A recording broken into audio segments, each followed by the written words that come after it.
فبأي آلاء ربكما تكذبان বন্ধুরা, পিতামাতার খেদমত সম্পর্কে আল্লাহ তাআলা সূরা বনী ইসরাঈলে সুন্দর করে বলেছেন, ওয়াকাজা রাব্বুকা আল্লা তা'বুদু ইল্লা ইয়্যাহু ওয়া বিল ওয়ালিদাইনি ইহসানা। এখানে ইহসান শব্দটি খুব তাৎপর্যপূর্ণ, কেননা এর ব্যাখ্যা নিরূপণ করতে গিয়ে আরেকটি ওয়ার্ড চলে আসে, তাহলে ইনসাফ। তাহলে আমাদের অবশ্যই জানা কর্তব্য about what is the difference between the two, ইহসান এবং ইনসাফ।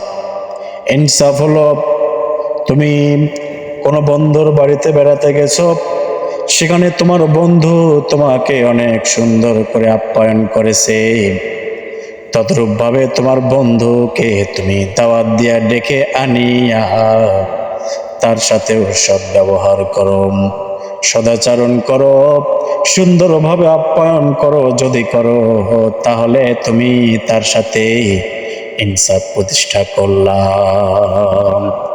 তোমার কেউ উপকার করেছে, তার অপকার না করে তার উপকার করার চেষ্টা করো, তাহলে তুমি ইনসাফ প্রতিষ্ঠা করলাম।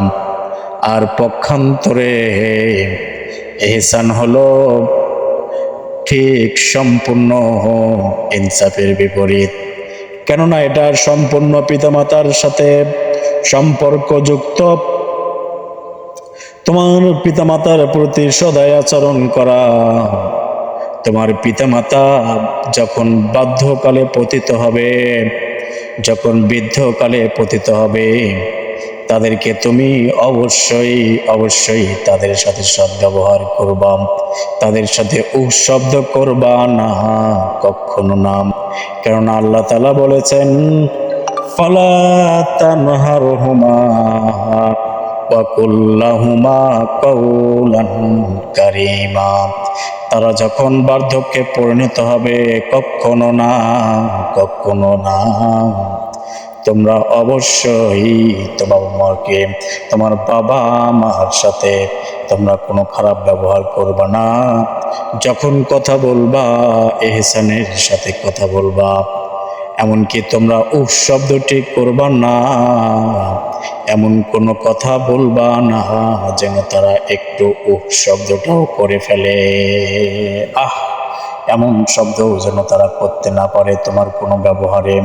তাই আল্লাহ তাআলা বলেছেন, ওয়াকাজা রাব্বুকা আল্লা তা'বুদু ইল্লা ইয়্যাহু ওয়া বিল ওয়ালিদাইনি ইহসানা ইম্মা ইয়াবলুগান্না ইনদাকাল কিবারা আহাদাহুমা আও কিলাহুমা ফালা তাকুল লাহুমা উফিন।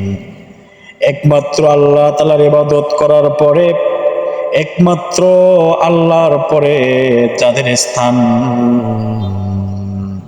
তারা হলো তোমার পিতামাতা।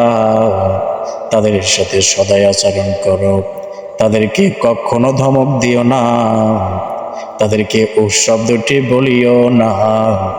যখনই কথা বলবা তাদের সাথে সম্মানজনক কথা বলবা। 5 ওয়াক্ত ফরজ সালাতের পর তোমরা অবশ্যই তোমাদের পিতামাতার জন্য বলবা, রব্বিরহামহুমা কামা রাব্বায়ানিস সাগীরা। হে আল্লাহ, আপনি আমার পিতামাতার প্রতি সদয় হন, যেমনটি ভাবে হে আমার পিতামাতা আমার বাল্যকালে আমার প্রতি সদয় ছিল।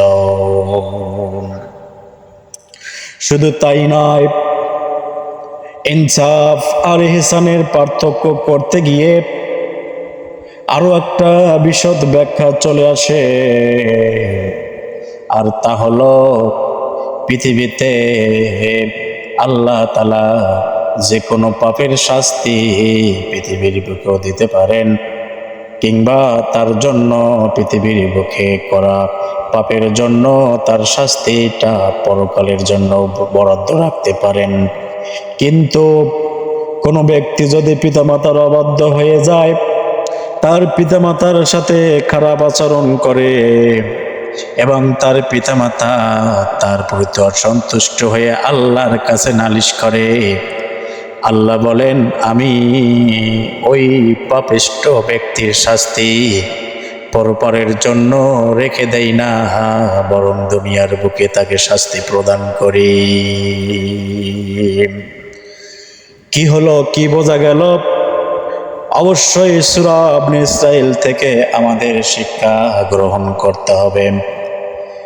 যেটি তেলাওয়াত করলাম, আয়াতের ব্যাখ্যা বিশ্লেষণ করলাম, এই আয়াত থেকে আমাদের অবশ্যই শিক্ষা গ্রহণ করতে হবে। We have to learn from this ayah as Allah subhanahu wa ta'ala gives us the very warn, the very alarm for protecting us from the very bad behavior with our friends. So we have to do the good things with our friends.